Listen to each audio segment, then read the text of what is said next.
गुरवे नमः। वाञ्छाकल्पतरुभ्यश्च कृपा सिन्धुभ्येव च पतितानां पावनेभ्यो वैष्णवेभ्यो नमः। जय श्री कृष्ण चैतन्य प्रभु नित्यानंद श्री अद्वैत गदाधर श्रीवासदि गौर भक्तवृंद। हरे कृष्ण कृष्ण हरे हरे, हरे राम राम राम।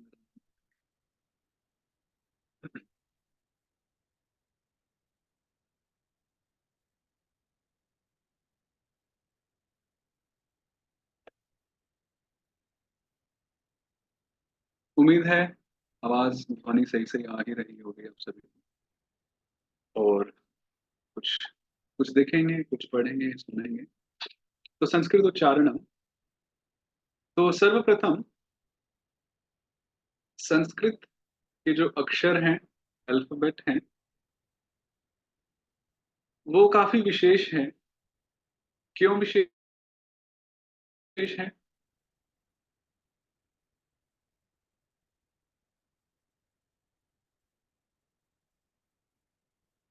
जी, क्योंकि अन्य भाषाओं में क्या होता है प्रायः, जैसे इंग्लिश हम एक उदाहरण लेते हैं। PUT, प्रभुपाद जिसको बार बार कहते थे, तो इसका उच्चारण होता है पुट, पुट।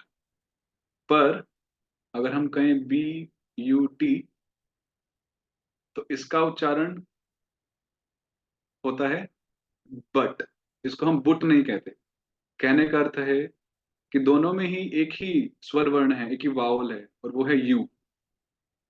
पर दोनों स्थानों पे इसका उच्चारण अलग अलग है।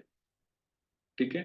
परंतु संस्कृत में हर एक अक्षर का एक फिक्स उच्चारण है, और वो सही में संस्कृत उच्चारण को बहुत सरल कर देता है उच्चारण करने के लिए, समझने के लिए। क्योंकि आप देखिए कई बार ऐसे शब्द होते हैं इंग्लिश वगैरह में या कोई कई सारी भाषाओं में, जहां पर लिखा कुछ है, उसको पढ़ा कुछ और जाता है।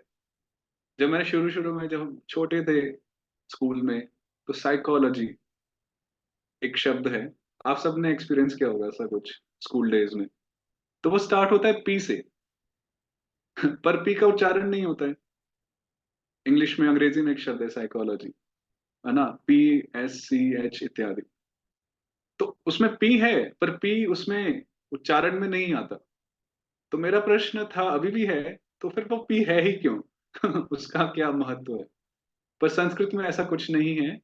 हर अक्षर उसका एक फिक्स एक उच्चारण है, और उसका उच्चारण किसी भी स्थिति में, किसी भी स्थान में परिवर्तन, उसका चेंज नहीं होता है। तो इसलिए संस्कृत उच्चारण बाकी अन्य भाषाओं के उच्चारण से बहुत सरल है और इजी है। तो ठीक है, तो हम संस्कृत उच्चारण में प्रवेश करते हैं। तो संस्कृत में स्वर वर्ण होते हैं और व्यंजन होते हैं, है ना, वाउल्स, कॉन्सोनेंट्स। तो जो स्वर वर्ण है, तो इसमें 5 ह्रस्व या छोटे अक्षर हैं, और 5 और 4 9 बड़े अक्षर हैं। तो हमें पता है कि छोटे और बड़े होते हैं, पर अब इनका क्या महत्व है उच्चारण पे, ये हम सीखेंगे, और वो काफी इंपॉर्टेंट है। तो ठीक है। अ, ई, उ, ऋ, ऋ, ये छोटे हैं, छोटे अक्षर। लघु बोलते हैं, ह्रस्व बोलते हैं। जीव गोस्वामी इनको वामन भी बोलते हैं, क्योंकि वामन भगवान छोटे आकार में आए थे। और फिर हैं दीर्घ, बड़े अक्षर। आ, ई, उ, ऋ, ऋ। इनको बड़ा, दीर्घ, गुरु अक्षर, ऐसा सब बोलते हैं। और जीव गोस्वामी इनको त्रिविक्रम भी बोलते हैं, क्योंकि वही वामन भगवान छोटे आकार में आए, और फिर वही जब बड़े हो गए तो उनको त्रिविक्रम कहते हैं। तो इसलिए, और ये 4 और हैं, ये भी दीर्घ हैं, ये भी बड़े अक्षर हैं। ए, ऐ, ओ एवं औ। आइए इनका उच्चारण देखते हैं कि क्या भेद होता है छोटे और बड़े के बीच में। तो 2 मेन फैक्टर होते हैं जिनसे डिफरेंशिएट हम कर सकते हैं उच्चारण, छोटे अक्षर में और बड़े अक्षर में। एक होता है काल, समय, और दूसरा होता है प्रयत्न। काल मतलब एक छोटे अक्षर को उच्चारण करने के लिए हमें एक मात्रा की आवश्यकता होती है। एक मात्रा लेट से इज इक्वल टू 1 सेकेंड। वैसे 1 सेकेंड से कम समय होता है, पर मान लीजिए कि एक लघु स्वर वर्ण का उच्चारण करने के लिए हमें 1 सेकेंड लगता है। तो वहीं एक दीर्घ स्वर वर्ण का उच्चारण करने के लिए हमें दुगना समय लगता है।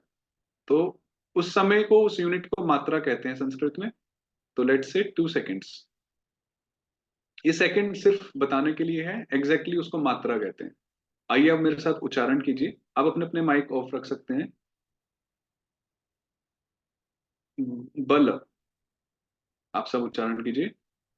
बल। अब बाला। आपको समझ में आया? जब हमने छोटा अब बल को आप ब्रेक डाउन करें तो ब, अ, फिर ल एवं अ, है ना? तो इसमें अकार है छोटा और इसमें पुनः छोटा अकार। तो इसका उच्चारण सिर्फ सामान्य उच्चारण अ। कहिए अ। और फिर आ। यहां पर हमें दुगना समय देना है, उसको थोड़ा और खींचना है। तो जो बड़े अक्षर होते हैं, दीर्घ स्वर वर्ण होते हैं, उनको हमें थोड़ा और अधिक समय तक उच्चारण करना होता है। तो इसलिए बाला। बल। बाला। आपको समझ में आया? समय। जो दीर्घ अक्षर है, आ, ई, उ, ऋ, ऋ, ए, ऐ, ओ, औ, इन सबको हमें दुगना समय देना है, ज्यादा समय तक उच्चारण करना है। तो ये तो हुआ काल, समय। दूसरा जो पॉइंट है वो है प्रयत्न। एक छोटे अक्षर को उच्चारण करने के लिए कम प्रयत्न लगता है। प्रयत्न उसको बोलते हैं जब हम उच्चारण करते हैं तो ध्वनि कहाँ से उत्पन्न होती है? हमारे पेट से वायु ऊपर की ओर आती है, और फिर वो वायु हमारे मुख से निकलती है, राइट? तो वो वायु अंदर से आती है, नीचे से, बैली से। इसलिए जब जो संगीत सीखते हैं तो उनको कहा जाता है कि पेट से गाओ, यू नो, कंठ कंठ से मत गाओ, पेट से गाओ। क्यों? क्योंकि जो वायु है वो वहां से आती है। तो इसलिए प्रयत्न मतलब जब उस वायु का ज्यादा या कम प्रयोग हो। तो जब लघु वर्ण हम उच्चारण करते हैं, छोटे अक्षर, तो कम प्रयत्न लगता है, कम सांस लगती है। पर जब हम बड़े अक्षर का उच्चारण करते हैं तो ज्यादा सांस लगती है। जैसे हम पुनः इसका उच्चारण करेंगे, अब आप सांस को या वो प्रयत्न को नोटिस कीजिएगा। बोलिए बल। दोबारा बल। अब बाला। बाला। हुआ आपको? थोड़ी एक ज्यादा, थोड़ी एक सांस लगी, ज्यादा प्रेशर फील हुआ भीतर ही भीतर। तो इसलिए समय और प्रयत्न, इन दोनों का बहुत ध्यान रखना है। विशेष रूप से समय, कि जो बड़े अक्षर हैं उनको दुगने समय तक हम उच्चारण करें, है ना? जैसे ये है रमा। रमा। और फिर राम। आप नोटिस कर रहे हैं? बड़ा अक्षर है तो हम उसको खींच रहे हैं, छोटा अक्षर है तो उसका सामान्य उच्चारण है। तो रमा। और फिर राम। हमने म को ज्यादा खींचा नहीं, राम। तो इस प्रकार से सभी छोटे और बड़े अक्षरों के लिए हमें ध्यान रखना है, और उससे हमारा उच्चारण काफी सही हो जाएगा। ठीक है, कुछ प्रैक्टिस करते हैं, आप मेरे पीछे बोलिए। गिरी। इंदिरा। इति। आप सब मेरे पीछे पीछे बोलिए। गति। फिर दीर्घ में गीत। ध्यान से सुनिए, हम इसको थोड़ा खींच रहे हैं। गीत, हम ये नहीं बोल रहे गीत। आप समझ रहे हैं, हम गीत ऐसा नहीं कह रहे, हम कह रहे हैं गीत। लीला, श्रीमती, काली। Okay? अब मिक्स प्रैक्टिस, इसमें दीर्घ ई भी है और ह्रस्व ई भी है, छोटी बड़ी दोनों। प्रीति, प्रीति। विलासिनी, विलासिनी।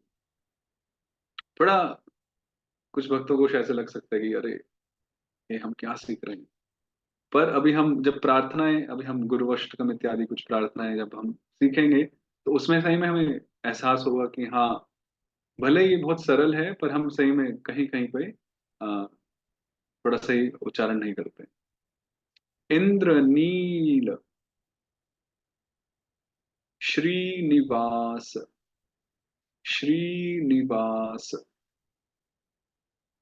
उ और उ, ह्रस्व दीर्घ। पुरुष, सभी उच्चारण कीजिए। पुरुष। गुरु, स्तुति। रामानुज, सूनु, सूनु। रूप,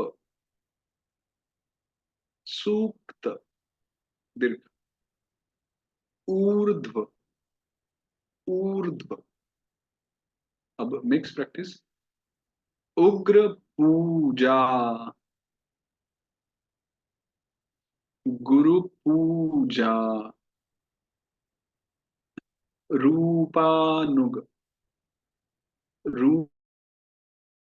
रूपानुग। अच्छा, एक बात हम कहना चाहेंगे। हिंदी भाषी जो हम सब हैं प्राय, हम क्या करते हैं, हम हर शब्द के अंत में हलंत लगा देते हैं। जैसे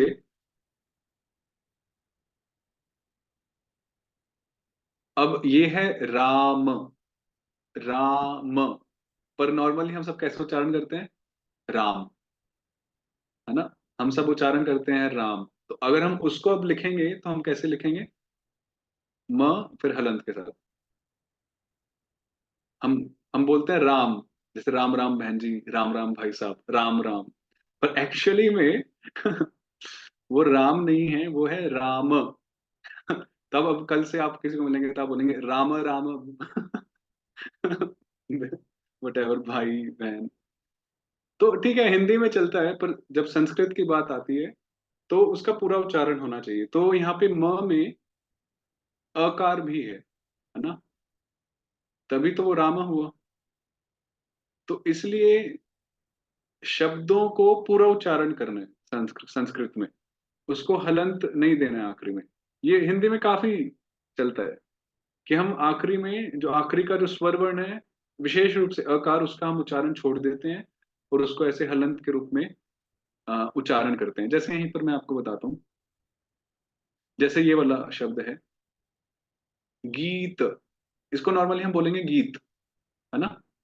नॉर्मली हम बोलते हैं गीत, तो उसमें हलंत लगा दिया हमने। पर इसको पूरा बोलना है संस्कृत में, गीत। और ये उदाहरण है यहाँ पर, इंद्रनील। इसको हम नॉर्मल बोलेंगे इंद्रनील, है ना, इंद्रनील। ल में हमने हलंत लगाया। हिंदी में ठीक है, अपनी अपनी भाषा में ठीक है, पर संस्कृत में उसको पूरा उच्चारण करना है, इंद्रनील। इसी तरह से पुरुष, पुरुष ऐसा नहीं कहना पुरुष। कृष्ण तो महापुरुष है, हिंदी में ठीक है, पर संस्कृत में पुरुष। रामानुज, रामानुज नहीं, रामानुज। रूप हम बोलते हैं हलंत लगा के, पर है रूप। इसी प्रकार से हमें ध्यान रखना है कि हम शब्दों का पूरा उच्चारण करें जब भी हम कोई श्लोक पढ़ रहे हैं, कोई भी प्रार्थना गा रहे हैं इत्यादि। ठीक है।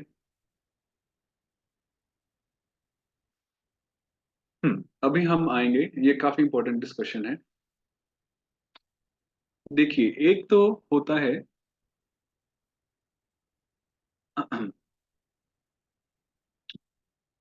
एक तो होता है स्वर वर्ण री, जैसे कृष्ण में री है ना।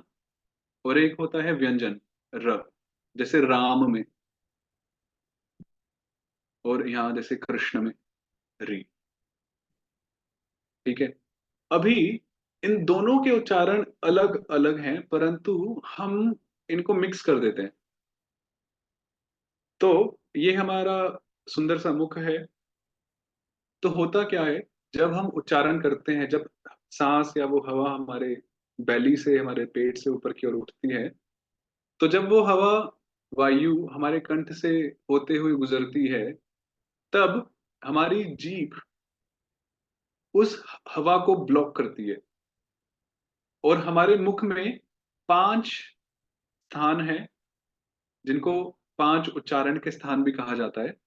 तो हमारी जीभ उन 5 अलग अलग जगह पे स्पर्श करती है, और तब जाकर वो हवा, वो वायु ब्लॉक होती है, अवरुद्ध होती है, और तब जाकर एक विशेष ध्वनि या विशेष अक्षर का उच्चारण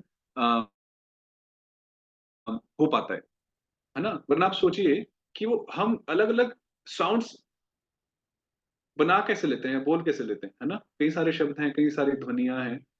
तो इसका साइंस यह है कि हमारे पेट से वायु आती है, वायु कंठ से होते हुए जब मुख से बाहर निकलनी होती है, तब हमारी जो जीभ है वो उसको अवरुद्ध करती है अलग अलग स्थानों पे स्पर्श करके। वो अलग अलग स्थान क्या है, वैसे वो आगे आएगा, पर मैं यहाँ बता देता हूँ। वो अलग अलग स्थान है, एक तो है कंठ, दूसरा है आ, ये मूर्धा इसको बोलते हैं। तो यहाँ कंठ, फिर मूर्धा, और फिर ऊपर के जो दांत है उसके जस्ट पीछे ये जो एरिया है, ये, इसको तालु। और फिर हमारे दांत, दंत। और फिर हमारे होठ, ओष्ठ। ठीक है। तो ये सब स्थान है 5, जहां पर हमारी जीभ टच करती है, और फिर विशेष जो अक्षरों का उच्चारण संभव हो पाता है वो प्रकट होता है। तो जब हम अभी हम यहाँ पर उच्चारण सीख रहे हैं री का, क्योंकि हम री का उच्चारण कभी कभी गलत करते हैं। तो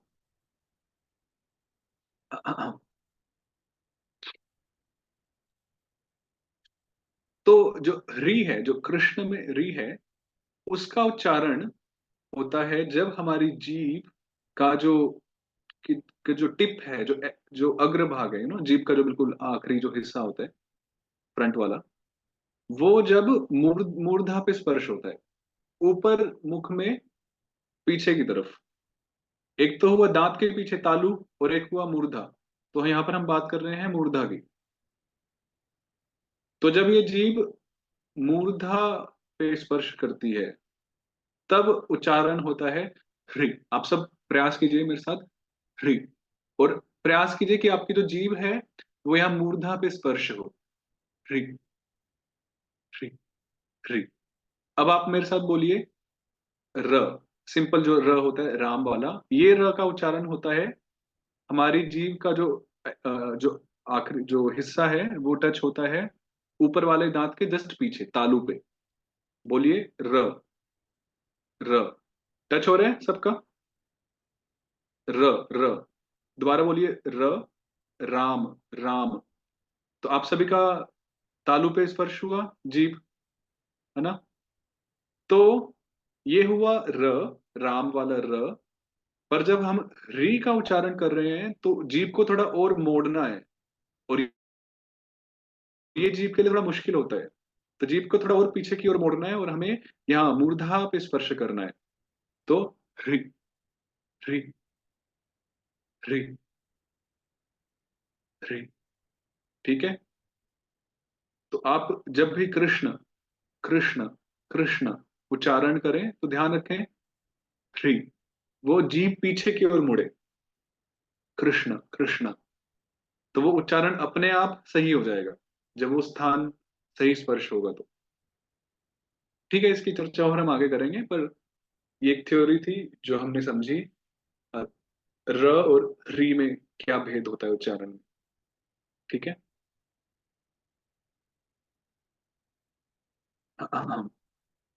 ठीक है, उसके बाद हमारे अगले अक्षर हैं ए एवं ऐ।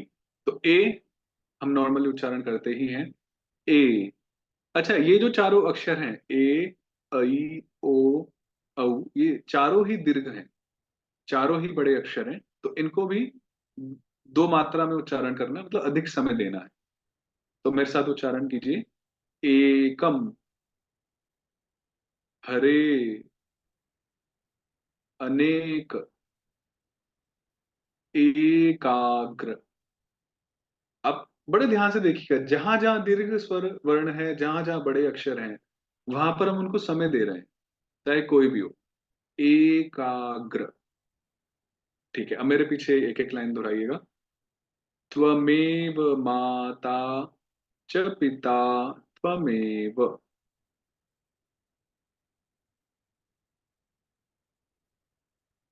त्वमेव बन्धुश्च सखा त्वमेव।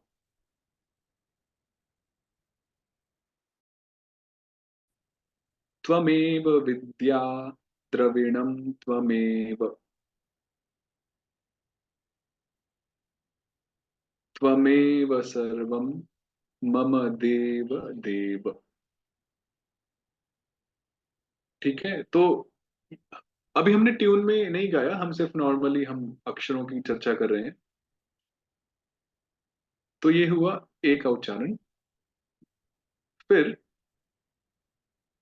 हम्म, अब ये जो अक्षर है, इसके कई सारे उच्चारण हैं जो हम अलग अलग तरह से करते हैं। कुछ लोग इसको ए बोलते हैं, कुछ लोग इसको ए बोलते हैं। कई सारे वेरिएशंस हैं इसके। पर इसको हम बोलेंगे ऐ। ऐ, अ, जैसे अ और ई एक साथ आप रख दें तो ऐ। तो बोलिए ऐ। ठीक है, ऐ। तो देव्यै, देव्यै, त्रैलोक्य। त्रैलोक्य नहीं, वो ए कोई साउंड नहीं है, मतलब ए कोई साउंड नहीं होता, त्रैलोक्य। तो त्रैलोक्य। ऐश्वर्य, राधायै। ठीक है, अभी हम तुलसी प्रणाम मंत्र पढ़ते हैं, इसमें कई बार इसका प्रयोग हुआ है। एक एक लाइन हम पढ़ेंगे। वृंदायै तुलसी देव्यै, प्रियायै केशवस्य च, विष्णु भक्ति प्रदे देवी, सत्यवत्यै नमो नमः। आपने नोटिस किया होगा, कई भक्त कभी कभी इसमें बहुत स्ट्रगल करते हैं उच्चारण करने में, इस ऐ को। एक वृंदावन में मैं रहता हूँ, तो यहाँ पर वृंदा या यही ऐसे दो तीन बार बोल देते हैं उसको। कई मैं भक्त नोटिस करता हूँ जो थोड़ा स्ट्रगल करते, संघर्ष करते हैं इसको उच्चारण में। पर वृंदा यही, देव्यई, प्रिया यही, सत्यवत्यै, ऐ। तो वो ऐ का उच्चारण आना चाहिए, ऐ। ठीक है। फिर है ओ एवं औ। तो ये जो है वो है ओ। ओ, ओ। तो ये भी दोनों दीर्घ हैं। योग, योग। आई होप यहाँ पर कोई बंगाली नहीं है, कोई बंगाली भक्त वगैरह नहीं है हमारे इस ग्रुप में अभी, क्योंकि उनमें अलग ही कुछ चीजें होती हैं, जैसे वो य को ज उच्चारण करते हैं, इत्यादि इत्यादि। तो हम उस पर डिस्कस नहीं करेंगे। ओजस, मेरे पीछे उच्चारण कीजिए। स्तोत्र, मोक्ष, कोमल। ठीक है, एक यहाँ पर है, मेरे पीछे उच्चारण कीजिएगा। तमसो मा ज्योतिर्गमय। ठीक है। अब ये जो है इसका उच्चारण हम करेंगे औ। औ। अ और उ साथ साथ जैसे आप रख दें तो औ। औ। तो पादौ, अग्नौ,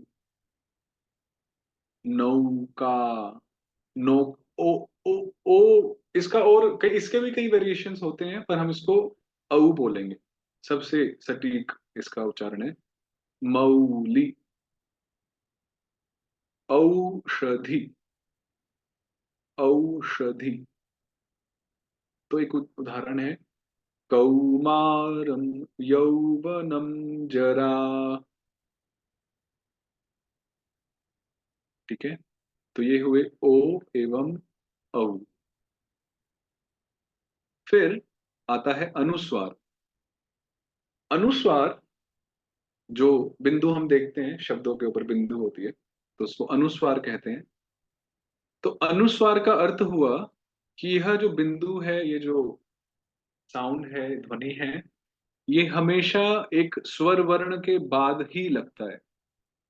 हमेशा स्वर वर्ण के बाद ही ये अनुस्वार बिंदु देखने को मिलेगी। आप कभी भी किसी व्यंजन के बाद इस बिंदु को नहीं देखेंगे या, इसलिए इसका नाम ही है अनुस्वार। स्वार मतलब स्वर वर्ण, वावल, और अनु मतलब पीछे। तो जो हमेशा स्वर वर्ण के पीछे लगता है उसको बोलते हैं अनुस्वार। ठीक है। जैसे यहाँ देखिए हंस, तो इसमें ह है, अ है, फिर अनुस्वार है, और फिर स है, और फिर अकार है। तो इसमें अ के बाद है अनुस्वार। इसी प्रकार आप किसी भी शब्द में देखिए, हमेशा एक स्वर वर्ण के बाद ही अनुस्वार लगता है। तो अनुस्वार के दो उच्चारण हैं। एक तो अनुस्वार का उच्चारण जो काफी सिंपल उच्चारण है, वो म, म की तरह है, म। तो म में क्या होता है, आप सब बोलिए म। म में हमारे दोनों होंठ स्पर्श होते हैं, म। ठीक है। म काफी बेसिक है। तो एक तो उच्चारण हुआ म जैसा, हंस, कृष्णम, जब हमारे दोनों होंठ आपस में मिल रहे हैं। परंतु एक दूसरा उच्चारण इसका है, क्योंकि ये अनुस्वार एक नेजल साउंड है, अनुनासिक ध्वनि है, हमारी नाक से प्रयोग होती है या उच्चारण होता है। तो अंग, इसका उच्चारण होगा अंग। अंग। अंग, नाक से, अंग। जब आपको जुकाम वगैरह होगा तो ये अपने आप ही आती है ध्वनि। तो अंग। तो हंस, कृष्णं, उसमें होठ दोनों नहीं मिलते उस ध्वनि में। तो ध्यान से देखिए, सुनिए, अंग, कृष्णं। एक तो हुआ कृष्णम और एक हुआ कृष्णं। भेद है ना। कृष्णम, म जैसी, और एक कृष्णं। कृष्णम वंदे जगत गुरुम, और एक कृष्णं वंदे जगत गुरुम। तो इस प्रकार से दो ध्वनि है। आप दोनों में से कोई भी चूज कर सकते हैं, कोई भी उच्चारण कर सकते हैं।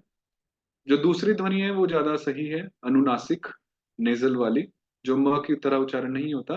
पर म वाला उच्चारण भी ठीक है, क्योंकि साउथ इंडिया में जो ब्राह्मण होते हैं, जो वैदिक मंत्रों का उच्चारण करते हैं, वो म कार की तरह ही उच्चारण करते हैं, और वो भी एक प्रामाणिक उच्चारण है, और उसका प्रमाण भी है। तो वैसे भी उच्चारण हम कर सकते हैं। तो इसका अभ्यास करते हैं थोड़ा सा। हंस, सिंह, संस्कृत, ऐन। ठीक है। परं ब्रह्म, परं धाम, पवित्रं परमं भवान, पुरुषं शाश्वतं दिव्यम्,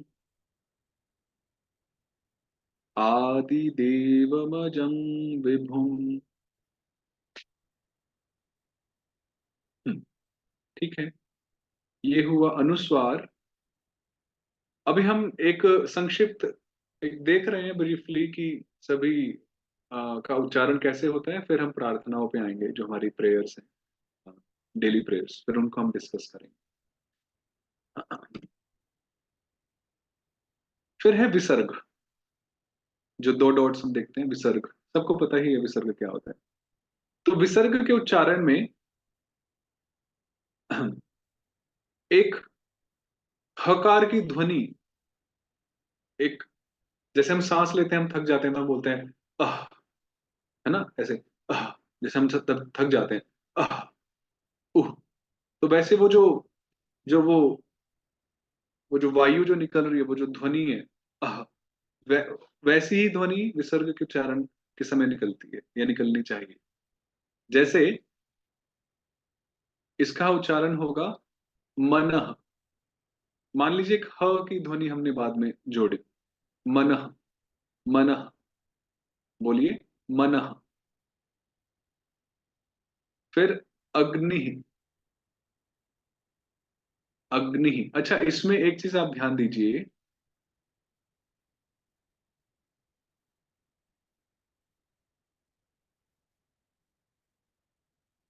अगर हम इसको वो तोड़ें, इस अक्षरों को, तो ये है म, मकार, फिर अकार, नकार, और फिर अकार, और फिर बाद में है विसर्ग।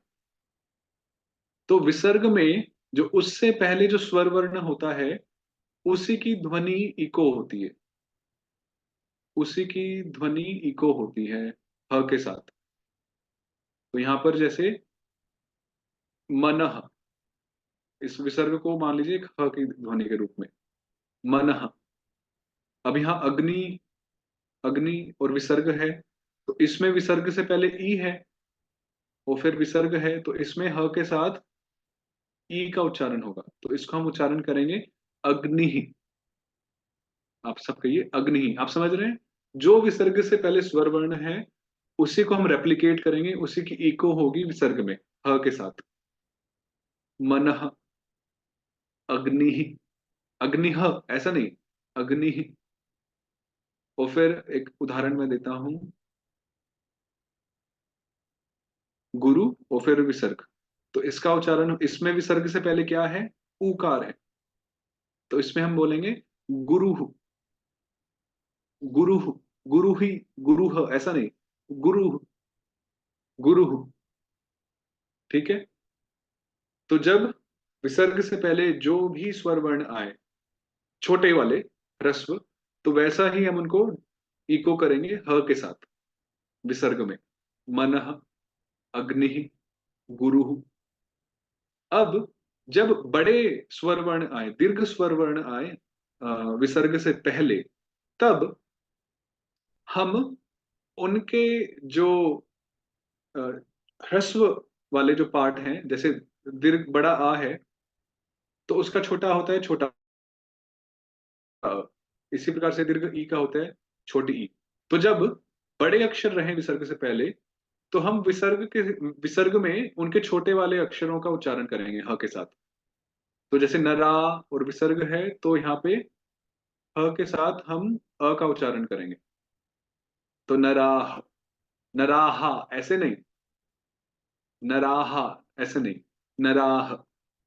इसी प्रकार से जैसे मान लीजिए अ, लक्ष्मी, दीर्घ ई, और फिर विसर्ग। तो इसमें हम छोटी ई का उच्चारण करेंगे ह के साथ। तो लक्ष्मी, लक्ष्मी ही, ऐसा नहीं, लक्ष्मी इत्यादि। आप समझ रहे हैं। तो इस प्रकार से विसर्ग का उच्चारण होता है। बेसिकली विसर्ग एक इको होती है, ह की ध्वनि होती है। मनः, विष्णु, गुरु, अग्नि, लक्ष्मी, नराह, इत्यादि इत्यादि। अब इसमें दो और चीजें हैं। जब किसी भी अक्षर के अंत में ऐ रहे, ऐ, और फिर विसर्ग आए, उसमें विसर्ग में ह के साथ छोटी ई का उच्चारण होगा। जैसे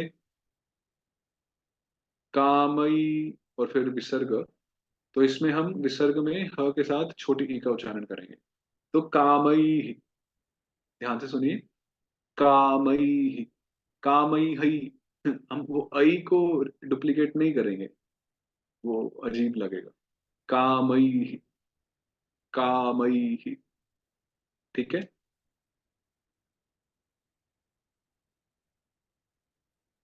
हम्म, तो इस प्रकार से ये हुए विसर्ग का उच्चारण।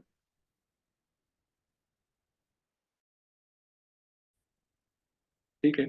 अब हम एक श्लोक पढ़ लेते हैं, पहला वाला पढ़ते हैं, तो आप मेरे पीछे दोहराइएगा और विसर्ग की ध्वनि पे विशेष ध्यान दीजिएगा। ईश्वरः परमः कृष्णः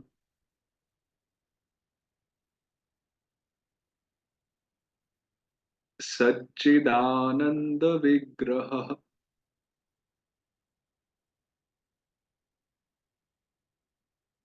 अनादिरादिर्गोविन्दः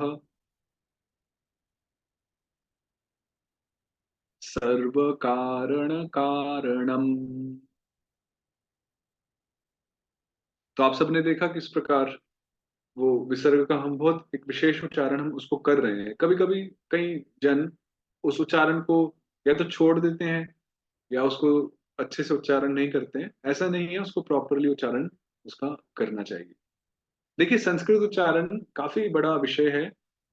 साउथ इंडिया में जो वैदिक गुरुकुल इत्यादि होते हैं, वहां पर जो बच्चे जो विद्यार्थी होते हैं वो इसी में ही अपना इसी को ही सीखते हैं वो कई वर्षों तक।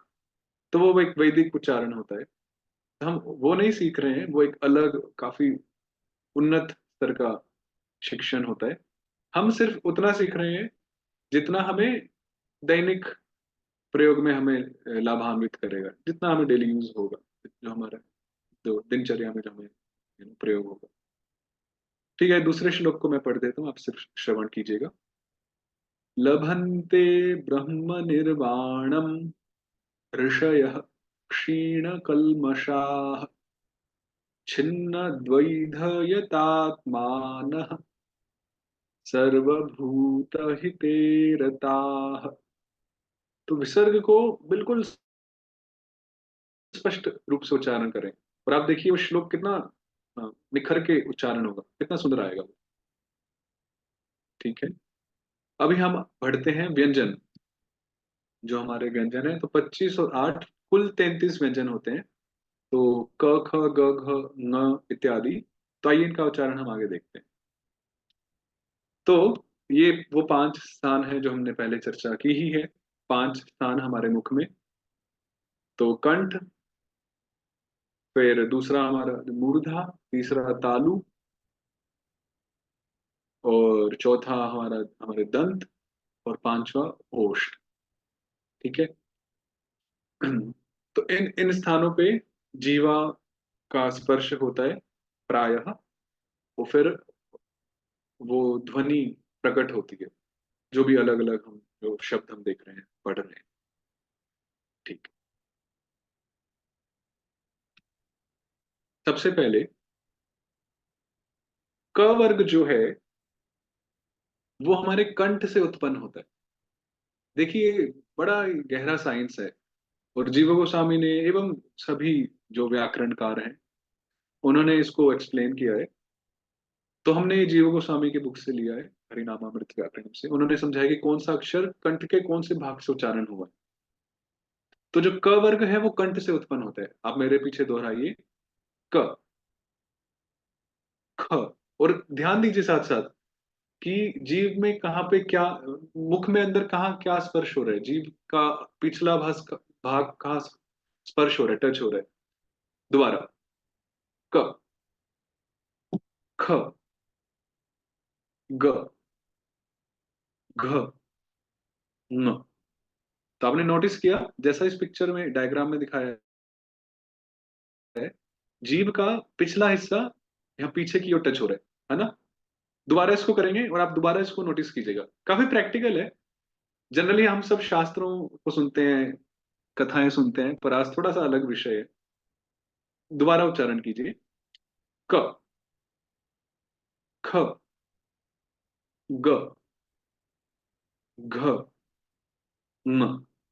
तो ये हुए, ये कंठ से उच्चारण हुए जैसा यहाँ डायग्राम में दिखाया है। तो इसलिए इनको बोलते हैं कंठ्य वर्ण। कंठ से उत्पन्न हुए इसलिए कंठ्य। फिर जो च वर्ग है वो हमारे तालु से उत्पन्न होती है, ऊपर वाले दांतों के जस्ट पीछे वाला जो भाग है, वहां पर हमारी जीभ टच होती है। तो वहां से आप मेरे पीछे बोलिए और ध्यान से देखिए, नोटिस कीजिए अपनी जीवा को। च, छ, ज, झ, ञ। ठीक है, जीवा टच हो रही है। तो क्योंकि ये तालु पे स्पर्श होते हैं तो इसलिए च वर्ग को तालव्य वर्ण बोलते हैं। तालु से उत्पन्न हुए इसलिए तालव्य। ठीक है, तो कंठ हुआ, तालु हुआ, उसके बाद फिर है ट वर्ग। यहाँ पर ये सारे जो लेटर्स हैं, वर्ण हैं, ये हमारी मूर्धा से उत्पन्न होते हैं, जो तालु के पीछे वाला भाग होता है। तो जीभ और मुड़ती है। तो उच्चारण कीजिए साथ में, त। और जीभ को नोटिस कीजिए, ट। अब एक बार आप च बोलिए और एक बार ही ट बोलिए, तो आप देखिए जीभ कैसे आगे और पीछे हो रही है। तो च, फिर ट। अब साथ में च, ट, च, ट, च, ट, ट। अब देख रहे हैं, आई मीन थोड़ा गेम जैसा लग रहा है। एक बार जीभ आगे आ रही है च उच्चारण करने के लिए, और एक बार जीभ पीछे जा रही है ट उच्चारण करने के लिए। तो ये हुई तालु और मुर्दा। काफी प्रैक्टिकल है। तो ट, ठ, ड, ढ, ण। तो ये सारे वर्ग या वर्ण मूर्धा से उत्पन्न होते हैं, इसलिए इनको मूर्धन्य, मूर्धन्य कहा जाता है। मूर्धन्य। आशा है आप सबको थोड़ा प्रैक्टिकल लग रहा होगा जो हम पढ़ रहे हैं। फिर इसके बाद त वर्ग आता है। अब त वर्ग के जो लेटर्स हैं, वर्ण हैं, उसमें हमारी जो जिह्वा है, जीभ है, वो दांतों को स्पर्श करती है, दांत को स्पर्श करती है। उच्चारण कीजिए, त, थ, द, ध, न। तो इसमें हमारी जो जीभ है वो दांतों को स्पर्श कर रही है ना। तो इसलिए दंत से उत्पन्न हुए इसलिए इनको कहते हैं दंत्य, दंत्य वर्ण। ठीक है, फिर आखिरी है प वर्ग। तो प वर्ग जो है वो हमारे होठ, ओष्ठ से उत्पन्न होता है। दोनों होठ एक साथ मिलते हैं तब वो उच्चारण संभव होता है। तो उच्चारण कीजिए, प, प। दोनों होठ एक साथ है ना, प। क्या कोई बिना दोनों होठों को मिलाए प का उच्चारण कर सकते हैं? है कोई यहाँ पर? उनको इनाम दिया जाएगा। बिना होठों को मिलाए प का उच्चारण कर सकते हैं कोई? शायद से नहीं। तो होठ तो दोनों मिलेंगे ही तभी वो प का उच्चारण हो पाएगा। फिर फ, इसको हम जनरली इंग्लिश में जो एफ होता है वैसा उच्चारण करते हैं, फ। पर वो फ नहीं है, क्योंकि आप जब फ बोल रहे हैं तो दोनों होठ नहीं मिल रहे हैं, है ना। फ, तो फ गलत उच्चारण है। इसका सही उच्चारण है फ, फ, जिसमें दोनों होठ मिल रहे हैं। फ, फल, फल नहीं, फल, फ। कहिए, फ। फिर ब, भ, म। तो ये सब ओष्ठ से उत्पन्न हुए इसलिए इनको ओष्ठ्य कहते हैं। ठीक है, फिर उसके बाद हमारे अंतस्थ वर्ण, उच्चारण कीजिए, य, र, ल, व। व जो है हमारे दांतों से और ओष्ठ दोनों से उच्चारण होता है। कहिए, व, व। तो इसमें हमारे दांत और हमारा होठ दोनों स्पर्श हो रहे हैं ना, तो इसलिए दंत ओष्ठम, ये दोनों से उच्चारण होता है, दंत दांतों से और होठ से, व। ठीक है, इसके बाद ये काफी महत्वपूर्ण है। श, श, स। जनरली इन तीनों को उच्चारण करने में विशेष रूप से श एवं श में थोड़ी सी मिस्टेक होती है या कंफ्यूजन, इसको आज थोड़ा दूर करने का प्रयास करेंगे। तो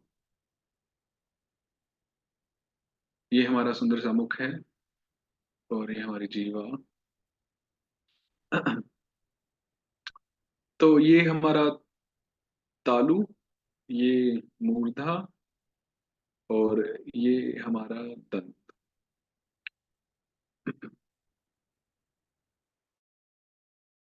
तो जब दंत की ओर गई जीभ तो बना स।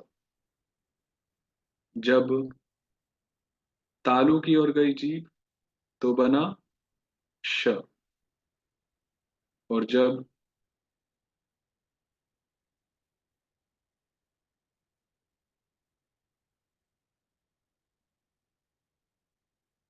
और फिर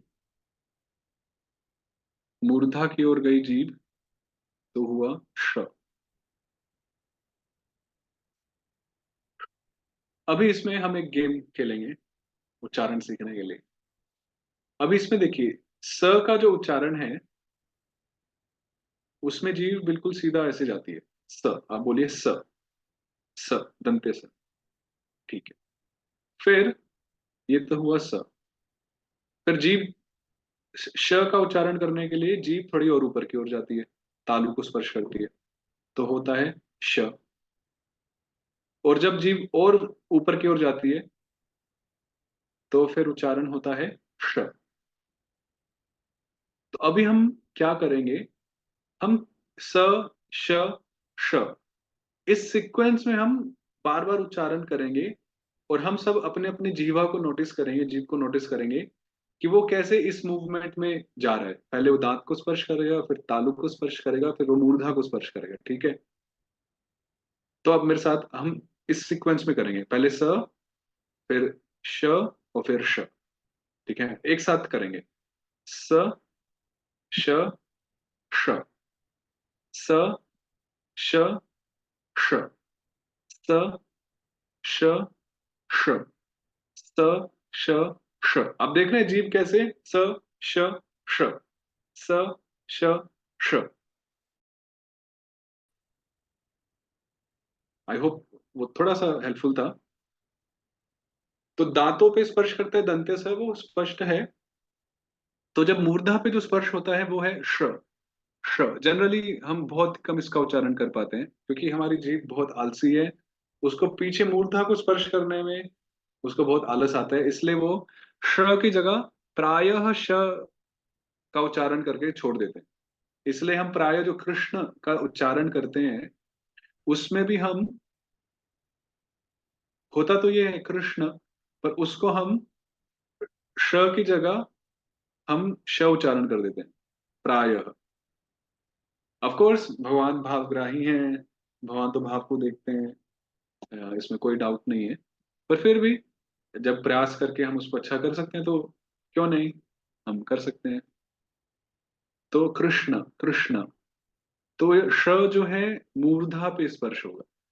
श, अष्ट, अष्टाध्यायी। श, श, श। मेरे साथ बोलिए, थोड़ा ड्राई साउंड है। श, श, श, श, श। और जो नॉर्मल श है वो है श, श, शंका, शंका। ठीक है, तो ये थे स, श एवं श। इसके पश्चात संस्कृत में जब हम पढ़ते हैं कोई श्लोक इत्यादि तो कभी कभी हम देखते हैं कि बीच में ये एस जैसा एक साइन हम देखते हैं, सिंबल, इंग्लिश एस जैसा। तो इसको अवग्रह बोलते हैं, अवग्रह। और इसका कोई उच्चारण नहीं होता, इसका कोई भी उच्चारण नहीं होता। तो जब ऐसा अवग्रह आप देखने आपको दिखे तो आप इसका कोई भी उच्चारण ना करें, इसका कोई उच्चारण नहीं होता। तो जैसे यहाँ लिखा है, मैं च्युत आत्मा रामो पी प्रियो सी, बस उस अवग्रह का कोई उच्चारण नहीं है।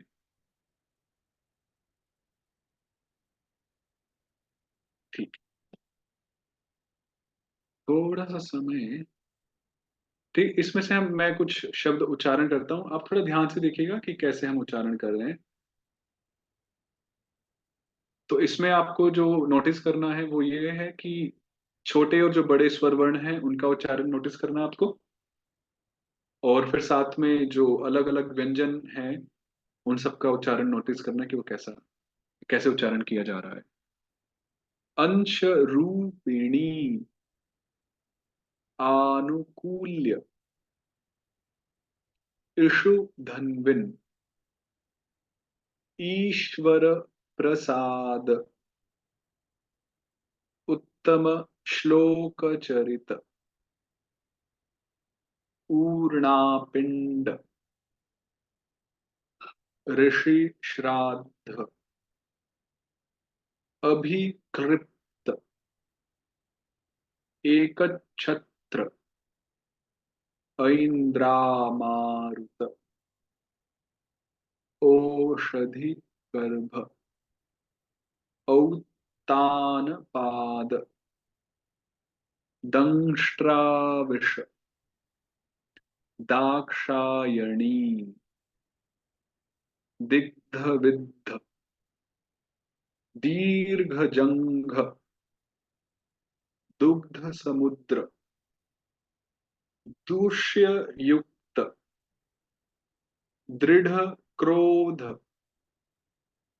देवगंधर्व दैव प्रश्न दोलांदोलन दौर ब्राह्मण्य। तो इस प्रकार से हर एक शब्द को चबा चबा के, जैसे हम कहते हैं, उच्चारण करना है। कुछ छोड़ना नहीं है, कुछ स्किप नहीं करना है। हर एक शब्द को, हर एक अक्षर को चबा चबा के उच्चारण करना है। बस उतना सरल है। अब हम आगे प्रार्थनाओं पे बढ़ेंगे। प्रभुपाद जी के प्रणाम मंत्र से आरंभ करेंगे, तो हम उनमें ये देखेंगे कि हम क्या क्या गलत उच्चारण करते हैं और क्या सही उच्चारण होना चाहिए। काफी फन एक्टिविटी है। उससे पहले आप सबके पास आपके डिवाइसेस हैं, हमें संस्कृत उच्चारण सही क्यों करना चाहिए? क्या यूज क्या है आपके हिसाब से? आप चैट बॉक्स में लिखिए कि हमें क्यों संस्कृत को सही रूप से उच्चारण करना चाहिए। आप सब क्यों आज इस कक्षा में भाग ले रहे हैं? क्या इम्पोर्टेंस आपको लगती है? तो आप सब अपने अपने कुछ रीजंस दीजिए, चैट बॉक्स में कुछ लिखिए कि क्यों आपको लगता है कि हमें सही से उच्चारण करना चाहिए संस्कृत का। तो आप चैट बॉक्स में, I think chat box open है सबके लिए, तो आप उसको बताइए क्यों हमें। तो देववाणी का गलत प्रोनाउंसिएशन अच्छा नहीं है, it has a certain meaning. तो ये सब मुझे मैसेज आ रहे हैं, तो मैं आप सबको पढ़ के सुना रहा हूँ। श्लोक को शुद्ध रूप से उच्चारण करने के लिए भगवान के मंत्र नाम है तो सही प्रोनाउंस होना चाहिए। बिल्कुल। मीनिंग बदल जाता है विद रॉन्ग प्रोनाउंसिएशन। बिल्कुल।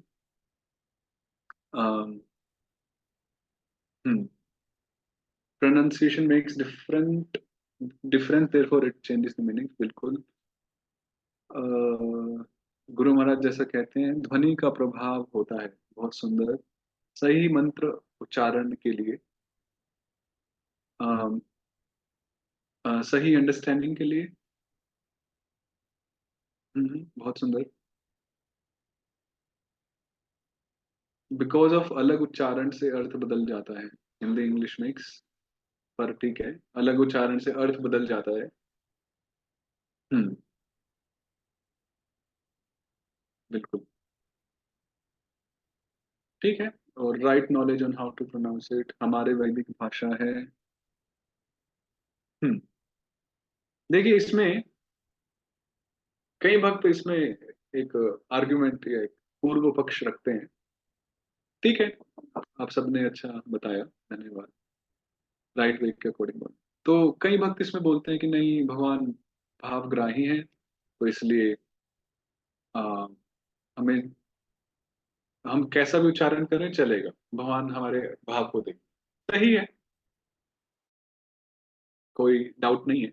पर अब इसमें आप ये भी सोचिए, जब एक बच्चा जो जन्म लेता है, बिल्कुल नवजात शिशु है, तो वो जब पहली बार कुछ बोलने लगता है कुछ महीनों के बाद, तो वो टूटा फूटा बोलता है ना, कुछ भी ऐ पैच है, कुछ भी बोलता है वो। कुछ भी ध्वनि उसके मुख से निकलती है तो सब तारीफ करते हैं, सब तालियां बजाते हैं, उत्सव होता है कि हाँ हमारा बालक बोलने लगा, बालिका बोलने लगा। भले ही वो शुद्ध नहीं है पर उसकी प्रशंसा होती है। उनकी माँ, उनके पिता, उनके सभी सगे संबंधी सब उत्सव बनाते हैं। अब सोचिए वही बालक या वही बालिका 25 साल बाद, 20 साल बाद, 30 साल बाद वही ऐ पै चै करे। तो वही लोग सगे संबंधी जिन्होंने एक बार उसी ऐ पै चै पे उत्सव बनाया था, अभी वही ताड़ना लगाएंगे कि तुमने बोलना नहीं सीखा। बोलना सीखना चाहिए था, बोलना चाहिए।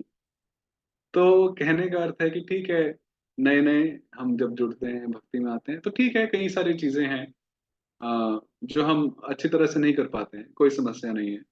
और हम कैसे भी करते हैं तो भक्त लोग उसका उसकी प्रशंसा ही करते हैं। जैसे एक बार एक भक्त बता रहे थे, जब वो नए नए जुड़े थे बेस में, तो उन्होंने उनको खीर बनाने के लिए बोला भगवान के लिए भक्तों के लिए। तो उन्होंने खीर बनाया, सब बनाया, और भक्त ने खाया भी और बहुत प्रशंसा की, वाह प्रभु जी वाह। और जब उन्होंने खुद वो खीर खाई, तो आप यकीन नहीं करेंगे, उस खीर में चीनी या शक्कर की जगह नमक डल गया था। परंतु वो भक्त ने आ, उन्होंने कोई नकल नहीं निकाली, उसमें कोई दोष नहीं निकाला। तो ठीक है, शुरू में चलता है, पर अब हम समय बिता रहे हैं और आगे बढ़ रहे हैं, तो उसमें फिर अपेक्षा की जाती है कि हाँ थोड़ा और अच्छे से चीजों को करे, जिसमें उच्चारण भी एक पाए। तो इसलिए हाँ, काफी इंपॉर्टेंट है। हम धीरे धीरे कई सारी चीजें हैं कृष्ण भावनामृत में, आ, उसमें से उच्चारण भी एक। आइए अब हम कुछ प्रैक्टिकल कुछ चर्चा करते हैं। नमो ओम विष्णुपादाय कृष्णप्रेष्ठाय भूतले श्रीमते भक्ति वेदांत स्वामिन्निति नामिने।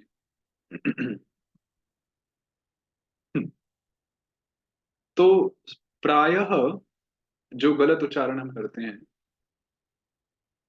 कुछ भक्त नमयोम कह देते हैं, नमयोम। कुछ, मैं वृंदावन में रहता हूँ तो यहाँ पर ज्यादा वेरिएशंस सुनने को मिलते हैं। नमयोम बोलते हैं या नमा ओम, इसको आकार कर देते हैं नमा ओम इत्यादि। पर ऐसा नहीं है, नम ओम। फिर विष्णु पादाय, आप सब इसको नोट डाउन कर सकते हैं। अ, विष्णु पादाय, तो यहाँ पर पादाय है। कुछ जन इसको उच्चारण करते हैं विष्णु पदाय, इस आकार को हटा देते हैं, विष्णु पदाय, पर पदाय नहीं है, विष्णु पादाय, पादाय पूरा कहना है। ठीक है। फिर कृष्ण, कृष्ण,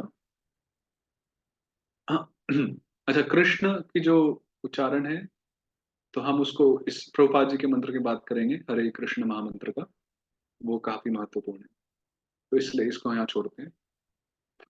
फिर है प्रेष्ठाय, तो कुछ भक्त इसका उच्चारण करते हैं पृष्ठाय, पृष्ठाय, और कई उच्चारण और भी करते हैं जो गलत है। सही उच्चारण है प्रेष्ठाय, कृष्ण प्रेष्ठाय। देखिए वैसे सही आनंद तो तब आता है जब हम हमें इन शब्दों का अर्थ भी पता हो, कि हाँ हर एक शब्द का क्या अर्थ है। तब और आनंद आता है उसको जानने में और उसको उच्चारण करने में, बोलने में। तो जब तक ठीक है हमें अर्थ नहीं पता है या हमने नहीं सुना है, तब तक सही सही उच्चारण हम करें। भूतले, भूतले, श्रीमते, तो ये श्रीमती नहीं है, जैसे श्रीमती ये देवी, श्रीमती राधा रानी, ऐसा नहीं। श्रीमते, श्रीमती नहीं, श्रीमते, ते। भक्ति वेदांत स्वामिन्निति, अच्छा यहाँ पर स्वामिन्निति, यहाँ पे दो न है, एक न और फिर दूसरा न। तो हम प्रायः इसको बोलते हैं स्वामिन इति, है ना। स्वामिन एक बोलते हैं, इति एक बोलते हैं। पर इसमें दो न है तो इसको हमें बोलना चाहिए स्वामिन नीति। तो ये संस्कृत के हिसाब से दो न है, तो भक्ति वेदांत स्वामिन नीति, तो दो न है, स्वामिन नीति नामिने। तो मेरे पीछे उच्चारण कीजिए, नमो विष्णुपादाय कृष्णपृष्ठाय भूतले श्रीमते भक्तिवेदांत स्वामिन्निति नामिने। ठीक है, उसके बाद नमस्ते सारस्वते देवे। तो नमस्ते, नमस्ते तो हम सब जानते ही हैं, हम हिंदी में भी बोलते हैं। पर जो नमस्ते जो शब्द है वो संस्कृत शब्द है जो हम बोलते हैं। सारस्वते, तो ये सरस्वती नहीं है, सारस्वती नहीं है, ये है सारस्वते। कहिए सारस्वते। हम प्राय इसको सरस्वती, सारस्वती कई उच्चारण कर देते हैं, पर है सारस्वते।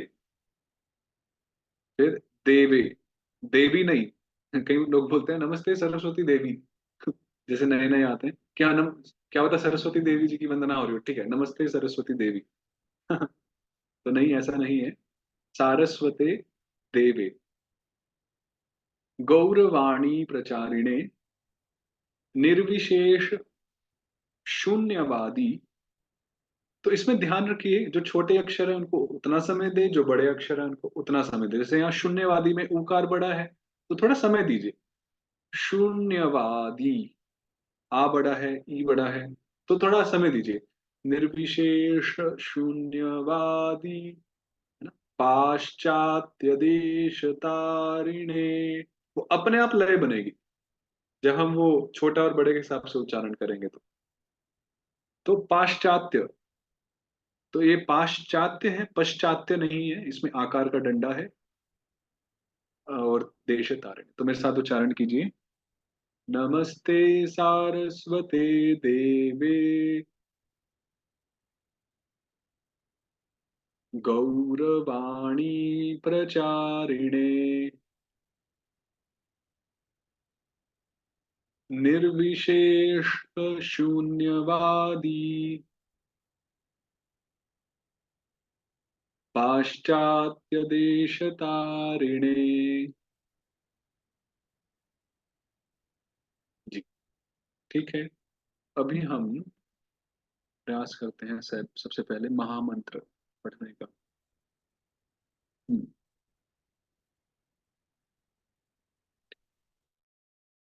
ठीक। तो दिखने में सरल है, परंतु उच्चारण में उतना ही थोड़ा कठिन है। कैसे? हरे, तो ह रे, रे में एकार है और ए दीर्घ है, इसलिए ए में थोड़ा समय देना है। हरे, हरे, ठीक है। फिर राम सरल है, बस इसमें ध्यान दीजिए हम हलंत ना डाल दें। राम राम ऐसा नहीं बोले, राम राम राम नहीं, राम। हरे राम राम राम हरे हरे, उसको पूरा उच्चारण करें, हलंत के साथ उच्चारण न करें। ठीक है, संस्कृत। फिर आते हैं कृष्ण पे। अभी कृष्ण में क कार है, ह्री है, फिर श है और ण है और अंत में अकार है। ठीक है। अभी अच्छी बात यह है कि ह्री, श एवं ण, ये तीनों ही अक्षर पता है कहाँ से उच्चारण होते हैं? मूर्धा से। तीनों ही अक्षर मूर्धा से उच्चारण होते हैं, तीनों ही अक्षर मूर्धन्य है।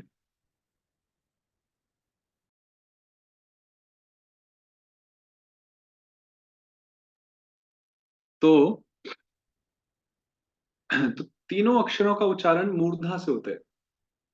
तो आइए उच्चारण कीजिए। कृष्ण, कृष्ण, ह्री, श और ण, तीनों ही मूर्धा से उच्चारण होते हैं।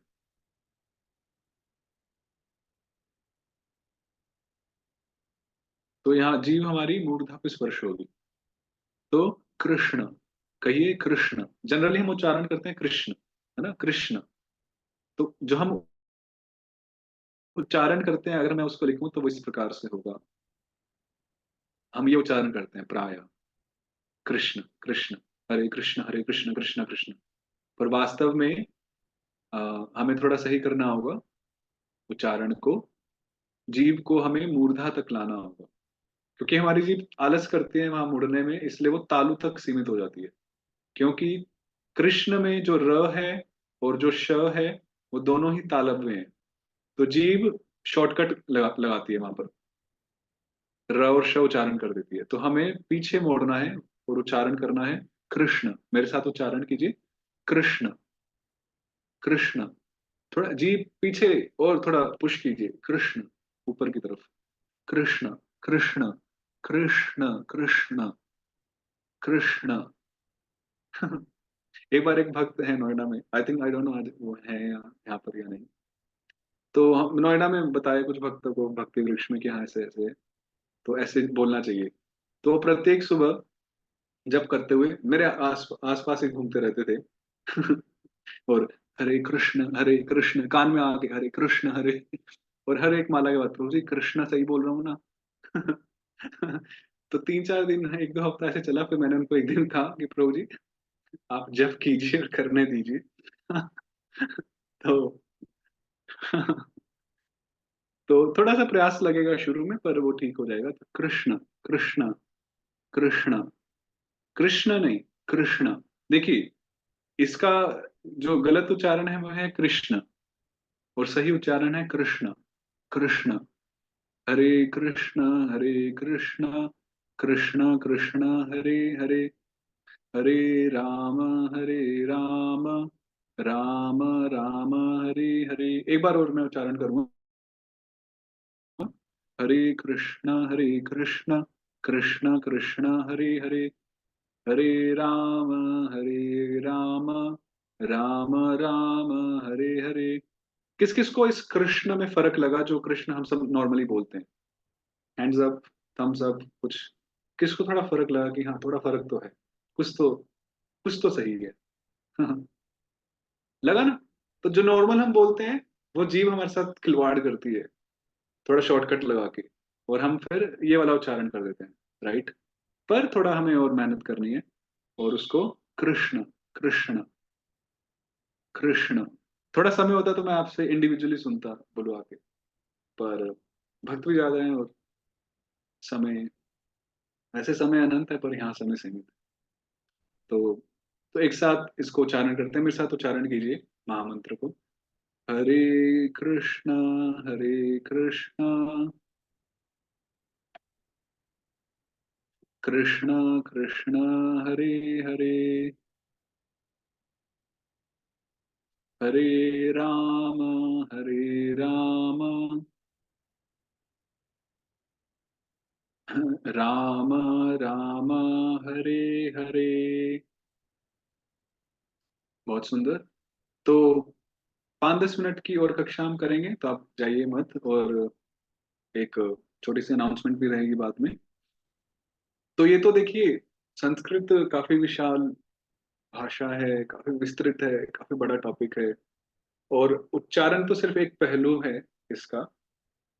तुम फिर संभाषण होता है, बोलना, संस्कृत में बात करना, और सबसे मेन जो प्रमुख होता है वो है संस्कृत व्याकरण, है ना? ग्रामर, जो संस्कृत की व्याकरण होती है। तो तो भक्तों को तो उसके लिए भी प्रयास करना चाहिए, जिस जिसकी इच्छा हो, जिसको रुचि हो शास्त्रों में पढ़ने की। हम ये नहीं कहते कि सबके लिए अनिवार्य ही है, अपना अपना नेचर होता है। व्याकरण जो है पढ़ना चाहिए। गुरु महाराज परम पूज्य गुरुदेव, प्रतिदिन हम अ, प्रतिदिन हम 1.5 2 घंटा पढ़ते हैं ऑनलाइन, 1 to 1 व्याकरण की चर्चा करते हैं, भागवतम, टीका वगैरह चर्चा करते हैं। तो तो क्यों? क्योंकि यही रस है, गुरुदेव का कहना है, जो हमें भी काफी सही लगता है, अच्छा लगता है, कि किसी ग्रंथ को उसी भाषा में समझना या पढ़ना, उसका एक अलग ही आनंद है। अनुवाद तो है ही, प्रभुपाद जी ने कितनी कृपा से अनुवाद दिया, तात्पर्य दिए, वो तो है ही।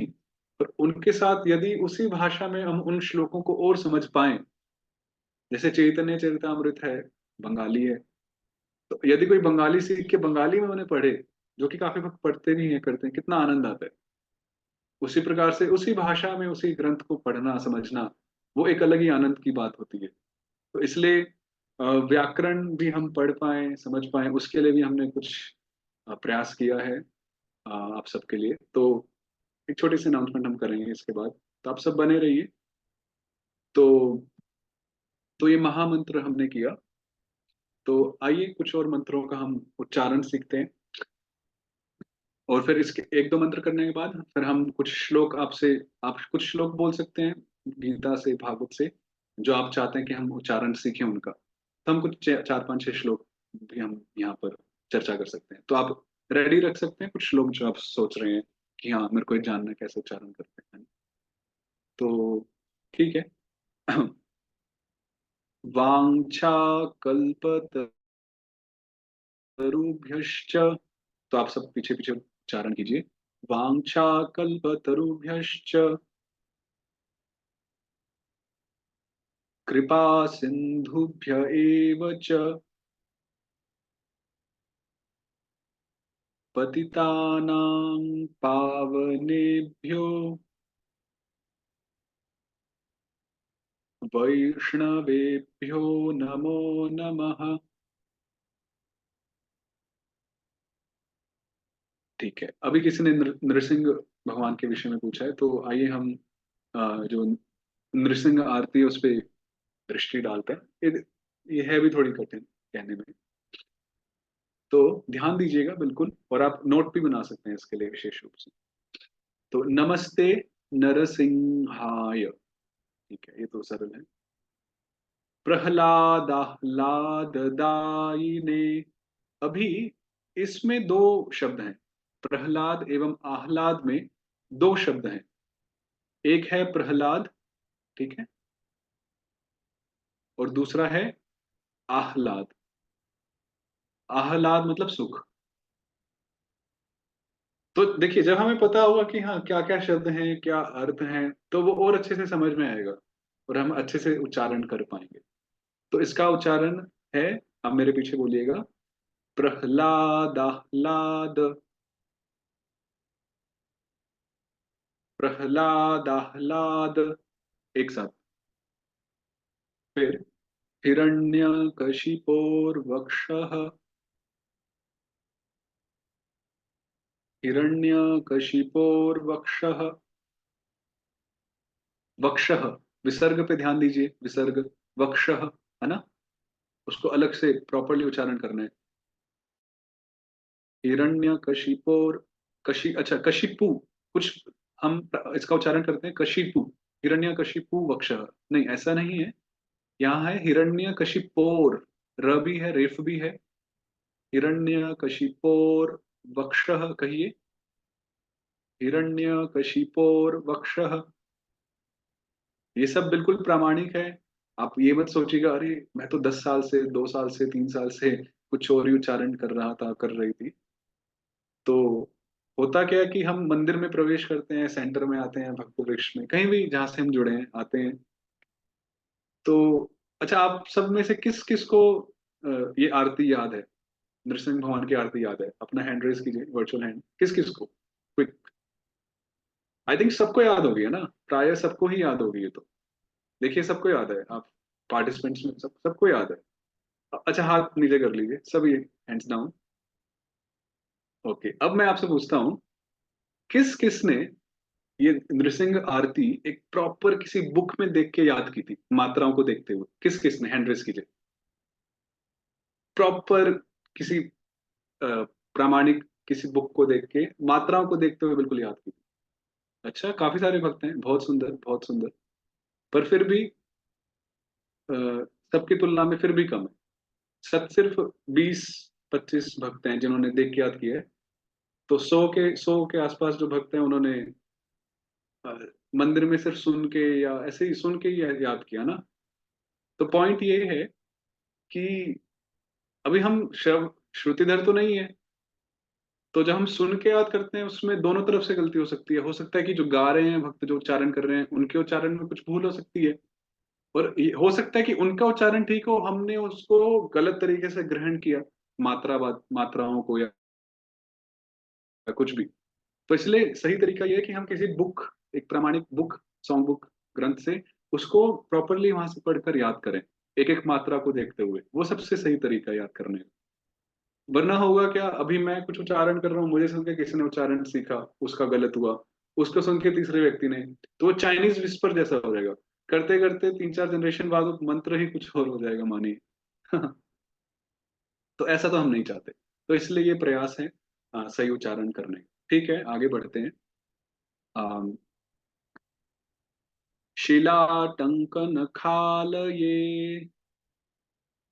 तो चलिए मेरे साथ उच्चारण कीजिए। नमस्ते नरसिंहाय, प्रह्लादाह्लाददायिने,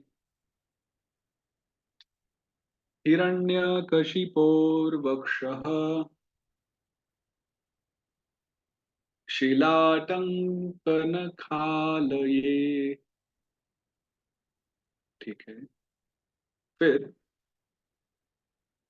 इतो नृसिंह, इसका उच्चारण होगा नृसिंह। नृ, बोलिए नृ सिंह। तो देखिए, एक तो हम उच्चारण करते हैं नरसिंह इस प्रकार से, है ना, नरसिंह। और एक उच्चारण हुआ इस तरह से, नृसिंह। तो दोनों ही शब्द हैं, जहां पर नरसिंह लिखा है हम वहां वैसा उच्चारण करेंगे, और जहां नृसिंह लिखा है वहां हम वैसा उच्चारण करेंगे। तो मेरे पीछे उच्चारण कीजिए, देखकर बिल्कुल। इतो नृसिंह, पर तो नृसिंहो, यतो यतो यामि ततो नृसिंहः, बहिर्नृसिंहो हृदये नृसिंहो,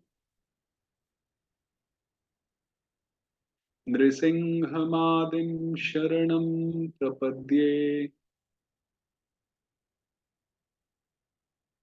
ठीक है। फिर आगे इसका उच्चारण मैं कर देता, आप ध्यान दीजिएगा। तव कर कमल बरे, नखमद्भुत श्रृंगम, दलित हिरण्यकशिपु तनुभृंगम, केशव धृत नरहरि रूप, जय जगदीश हरे।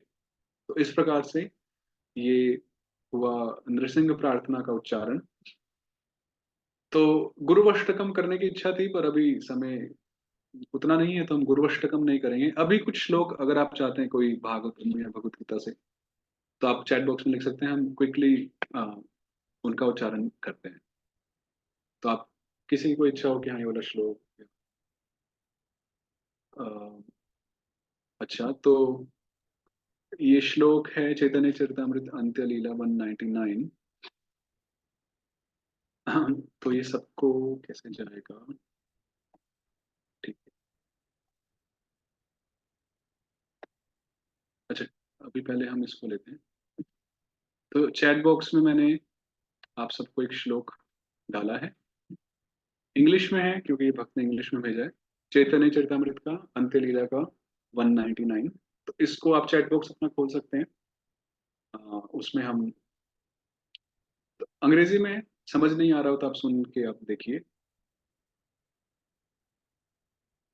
तुंडे तांडवनीरतिम वितनुते, तुंडावली लब्धये, कर्णक्रोड कडम्बिनी घटयते, कर्णार्बुदेभ्यः स्पृहाम्, चेतः प्राङ्गणसङ्गिनी विजयते, सर्वेन्द्रियाणां कृतिम्, नो जाने जनिता कियद्भिरमृतैः, कृष्णेति वर्णद्वयी। ठीक है सत्यजित प्रभु। तो इस प्रकार से उच्चारण था। आ, अच्छा, दोबारा उच्चारण करना है। आ, एक बार पुनः इसका उच्चारण करते हैं, जो हम भी हमने श्लोक उच्चारण किया, तो आप अपने चैट बॉक्स को पुनः देख सकते हैं। तुंडे तांडवनीरतिं वितनुते, तुंडावली लब्धये, क्रोडकदम्बिनी घटयते कर्णार्बुदेभ्यः स्पृहाम् चेतः प्राङ्गणसंगिनी विजयते सर्वेन्द्रियाणां कृतिम् नो जाने जनिता कियद्भिरमृतैः कृष्णेति वर्णद्वयी। तो श्लोकों को कहीं कहीं धुनों में गाया जा सकता है, तो ये एक है जो हमें अभी स्मरण आई। तो और कौन सा श्लोक आप कह रहे हैं? नमो महावदान्याय। अच्छा, तो नमो महावदान्याय जो श्लोक है हमने शायद से यहाँ नहीं रखा। तो नमो महावदान्याय श्लोक, तो उसका उच्चारण हम कर देते हैं ऐसे ही। तो नमो महावदान्याय कृष्ण प्रेम प्रदायते कृष्णाय कृष्ण चैतन्य नामने गौर त्विषे नमः।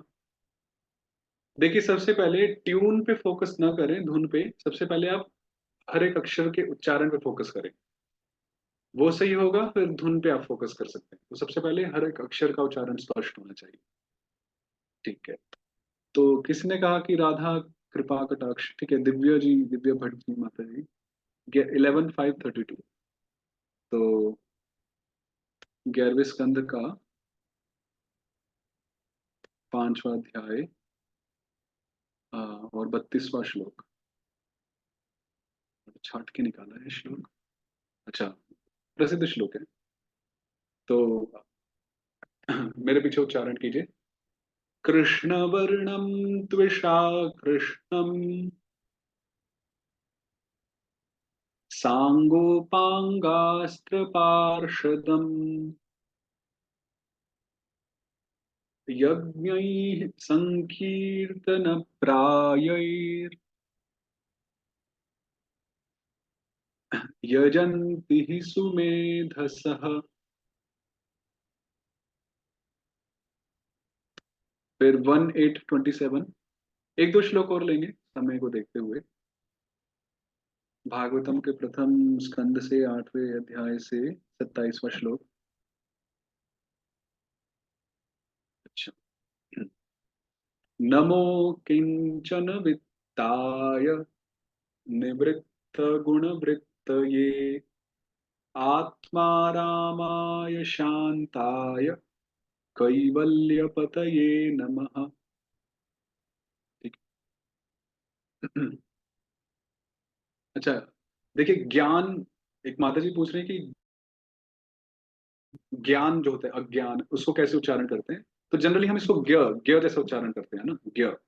हम इसका उच्चारण करते हैं इस तरह से, ज्ञ। अब हम उसको लिखेंगे तो वो ज्ञ ऐसे लिखने में आएगा, राइट? तो हम उच्चारण ऐसा करते हैं ज्ञान, पर हम लिखते तो ऐसा नहीं है, लिखा तो इस प्रकार से होता है। तो वास्तव में ऐसा उच्चारण थोड़ा गलत है, सही नहीं है। तो ज्ञान, ज्ञान, ये भी अनुनासिक है, नेजल है, नाक की सहायता से उच्चारण किया जाता है। ज्ञान। ओम अज्ञान, अज्ञान नहीं, अज्ञान तिमिरांधस्य ज्ञानांजनशलाकया। ज्ञान, ज्ञ, ज्ञ, ज्ञ।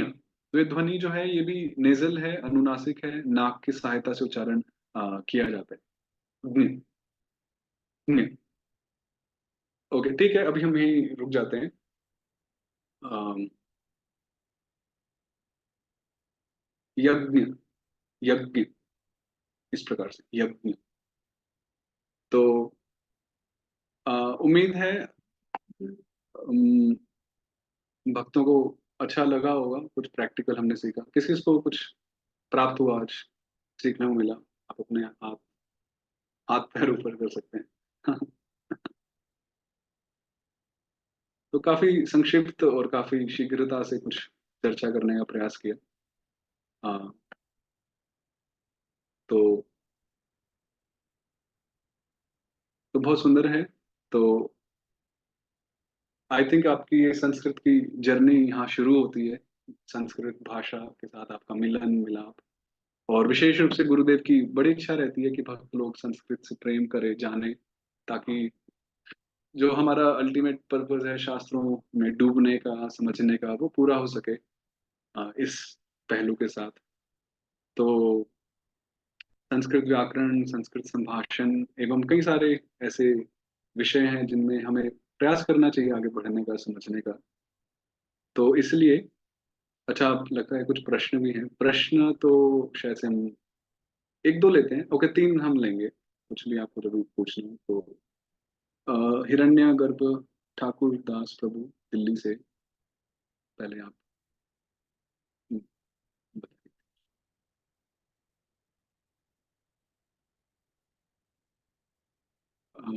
अनम्यूट कर सकते हैं हिरण्यगर्भ। हरे कृष्णा। दंडवत प्रणाम प्रभु जी। हरे कृष्णा। जी प्रभु जी बताइए। हरे कृष्णा, आवाज आ रही है प्रभु जी मेरी? प्रभु जी आ रही है, आप बताइए। जी प्रभु जी, मैं कह रहा था कि इसको हम जैसे अभी आपने बताया, जैसे बहुत अच्छा हमें ये दिया इसका।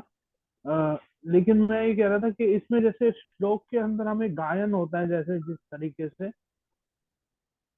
उसका भी कुछ होता है प्रभु जी। हम गायन? वर्ड टू वर्ड, हाँ गायन में।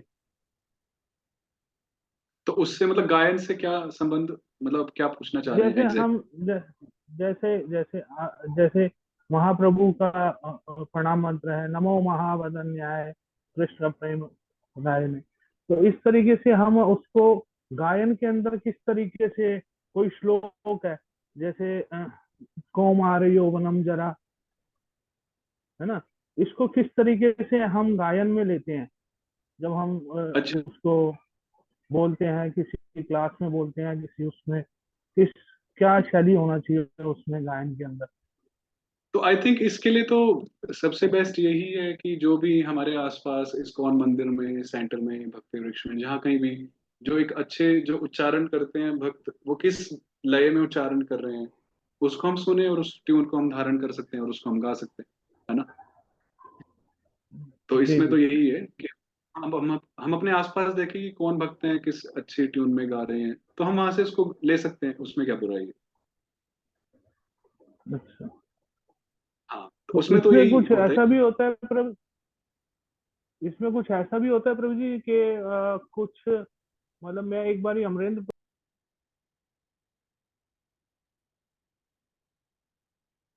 प्रभु जी आपकी आवाज कट गई। ठीक है। तो बेसिकली प्रभु जी आपकी आवाज नहीं आ रही है, पर मेरी तरफ से यही उत्तर है कि इसमें हाँ एक विज्ञान या एक ये भी पूरी एक स्टडी है जिसको छंद बोलते हैं, अ, जिसमें श्लोकों की रचना किस प्रकार से होती है, कितने अक्षर होते हैं, वो पूरा ज्ञान है। पर हमें जो ट्यून, जो अब धुन की बात कर रहे हैं, वो हम किसी जो सही उच्चारण करते हैं उनसे हम सुन सकते हैं और उस हम ट्यून को कैरी कर सकते हैं, तो उसमें कोई दिक्कत नहीं। हरे कृष्ण। ओके, एक दो और हरे प्रश्न ले कृष्ण। लीजिए, और फिर एक अनाउंसमेंट है। एक व्याकरण का एक कोर्स है, एक छोटा 2 महीने का, जो मई तारीख से, मई से चालू होगा, 4 से। तो वो लेवल 1 है, बिल्कुल शुरुआत से जो भक्त करना चाहते हैं। तो उसकी डिटेल्स या उसका जो है वो मैं यहाँ लिंक में दे देता हूँ, आप सब उसको एक्सप्लोर कर सकते हैं। तो रूपानुग विद्यापीठ से भी हम जल्दी उस सेशन को, उस कोर्स को लाने का प्रयास करेंगे। तो ये जो कोर्स है लेवल 1, ये आप एक्सप्लोर कर सकते हैं संस्कृत व्याकरण के विषय में। तो एक दो प्रश्न लेते हैं। गौरांग प्रभु, गौरांग सुंदर प्रभु, जमशेदपुर से।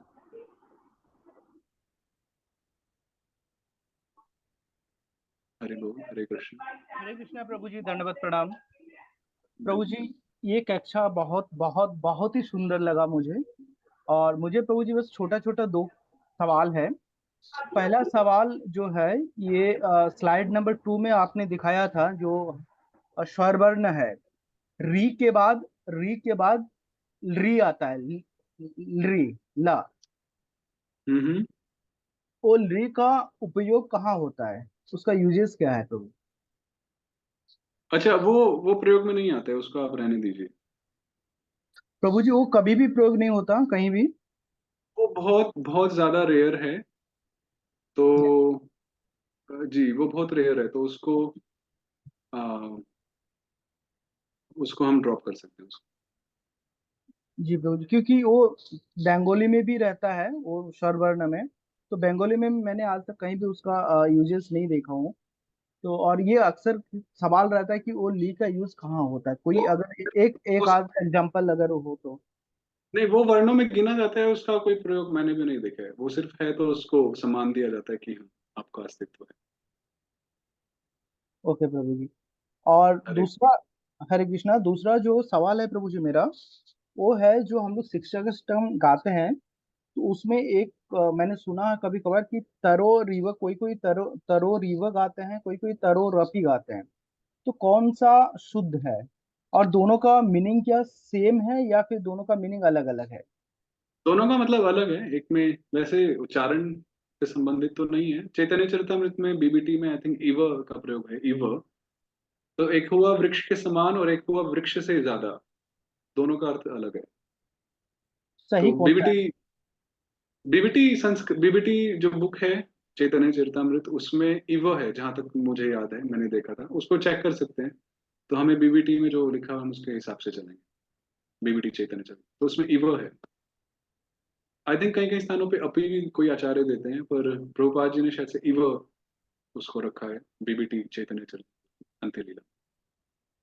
जी प्रभु जी, धन्यवाद। धन्यवाद प्रभु जी, हरे कृष्णा, धन्यवाद एक प्रणाम। एक आखिरी जिज्ञासा या चर्चा किसी की तो, कृष्ण बंधु से दिल बना हुआ है और युवराज प्रभु। हरि बोल, हरे कृष्ण।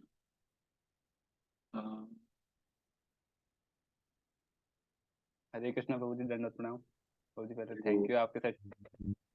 हम मतलब मार्केट में थे, वहां से आता चल सेशन लेते लेते लेते चलते आए हैं। और प्रभु जी आप इसे वृंदावन में रहते हैं? जी प्रभु जी बताइए। प्रभु जी आप इसे ऑफलाइन क्लासेस भी लेते हैं क्या? नहीं, इससे उच्चारण से संबंधित प्रश्न तो बताइए। प्रभु जी बस संस्कृत से वो होता है रिलेटेड कि अभी ऐसे हमने फर्स्ट लेवल आपने बेसिक करा दिया, आप लेवल 1 कराएंगे, तो अगर डीप में अभी स्टडी ये करना चाहते हैं कर सकते हैं। उच्चारण हुआ, फिर व्याकरण जो अगला लेवल है उसका हमने लिंक शेयर किया ही है। और फिर बहुत जल्दी तो उसमें आप देख सकते हैं। फिर रूपनुग विद्यापीठ की ओर से भी हम प्रयास करेंगे जल्दी कुछ व्याकरण से संबंधित और कोर्स लाने का। ठीक है प्रभु हरे जी। कृष्ण। तो आप सभी का हरे बहुत बहुत धन्यवाद। तो जब अवग्रह को प्रोनाउंस नहीं करना तो ये क्यों लिखा होता है, एक माता जी ने प्रश्न पूछा है। तो अच्छा प्रश्न है। तो बेसिकली ये अकार का लोप होता है, संधि का नियम होता है संस्कृत व्याकरण में। उस संधि से जो अकार होता है उसका लोप हो जाता है, डिलीशन हो जाता है। और उस अकार के स्थान पे इस अवग्रह को दिया जाता है, बस ये बताने के लिए कि यहाँ पर अ का लोप हुआ था। तो एक संधि का नियम है, तो इसलिए उस अवग्रह को रखा जाता है, बस। तो कई सारी जिज्ञासाएं, बातें बातें चर्चाएं होंगी भक्तों के हृदय में, मन में। तो ये हमेशा होती ही हैं, रह ही जाती हैं। पर ठीक है, मूव ऑन कर लेना चाहिए। तो हम यहीं पर ही विश्राम देते हैं। और आप सब से जल्दी मिलेंगे। कुछ रूपानुग विद्यापीठ की ओर से संस्कृत व्याकरण से संबंधित कुछ कोर्स लाएंगे। और जो हम भी कोर्स कर रहे हैं लेवल 1 का, उसको भी आप देख सकते हैं, जो लिंक हमने शेयर किया है। संस्कृत व्याकरण लेवल 1 बेसिक कोर्स है। तो तो इसमें हम और आगे बढ़ेंगे आप सबके आशीर्वाद से। तो आप सबका बहुत बहुत धन्यवाद। जगत गुरु श्रील प्रभुपाद की जय। निताई गौर प्रेमानंदे। हरे कृष्ण हरे कृष्ण कृष्ण कृष्ण हरे राम राम राम हरे हरे। जय। हरे कृष्ण।